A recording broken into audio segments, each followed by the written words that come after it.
There was a report before Chris Stirewalt testified. There was a report that the January 6th committee now has enough information for an indictment of President Trump, which, of course, is the purpose of this whole fishing expedition, right? This is not about the truth.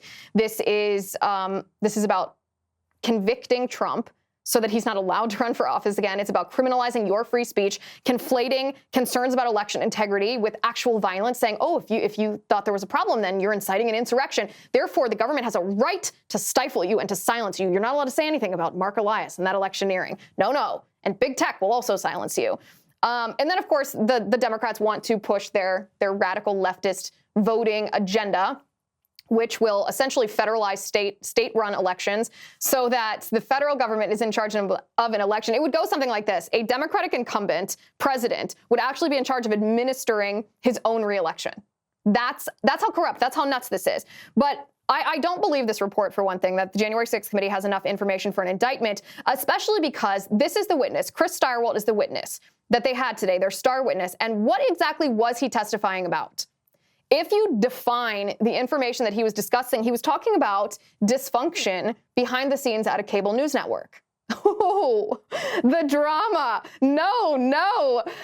Anybody who's ever worked at a cable news network knows that dysfunction and drama behind the scenes is totally the norm. This is a high energy business, a 24/7 news cycle. You run on adrenaline and headlines. Of course there's dysfunction. You add politics and ideology into the mix. I mean, yes, I'm sure there was dysfunction. And honestly, it's a big shrug. So what? So what? This is not a big deal at all. But what it shows you is exactly what the January 6th committee's goal is, that their goal is to criminalize speech, because it shouldn't matter to them what the opinions of Fox News hosts were.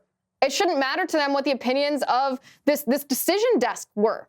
It shouldn't matter to them it shouldn't matter to them what your opinions are, what my opinions are. It simply doesn't matter. Because we have the right to free speech protected in the Constitution. We're allowed to have these opinions, and we're allowed to petition our government for a redress of our grievances. The only reason that they would be interested in the opinions of staffers at a cable news network is if they're trying somehow to target certain types of speech. Because this is not evidence of any kind of crime. None. This is not law-breaking activity.